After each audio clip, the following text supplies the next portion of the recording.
Welcome to 8th edition Prior Record Score, What Offenses Can Be Considered. In this installment of the Prior Record Score series, we will discuss what offenses, both juvenile and adult, will be considered in determining the prior record score. When determining what prior offenses can be considered, let's start by looking at juvenile offenses. 8th edition identifies prior offenses that were committed and adjudicated delinquent prior to the commission of the current offense. If the person committed the offense but was not adjudicated delinquent, it will not be considered in determining the prior record score.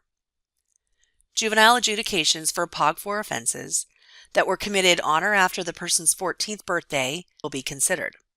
Juvenile adjudications for POG 2 and 3 offenses that were committed on or after the person's 16th birthday will be considered. Turning to juvenile offenses that are never considered for determining prior record score, remember first, if the person was not adjudicated delinquent, that offense will not be considered. Additionally, POG 1 adjudications are never considered in determining prior record score for 8th edition. Finally, POG 2 and POG 3 offenses committed before the age of 16 are not considered in the prior record score. Let's move on to discuss what is considered for adult offenses. We can consider all adult convictions committed and convicted prior to the commission of the current offense for determining prior record score. The 8th edition guidelines define a conviction as a plea or a finding of guilt. This is different from previous editions of the guidelines because a sentence is no longer necessary, simply a conviction. It naturally follows that as a sentence is no longer necessary, whether sentences are imposed concurrently or consecutively is no longer part of the analysis for determining the prior record score. Turning to adult offenses that are never considered for determining prior record score, there are several things to keep in mind.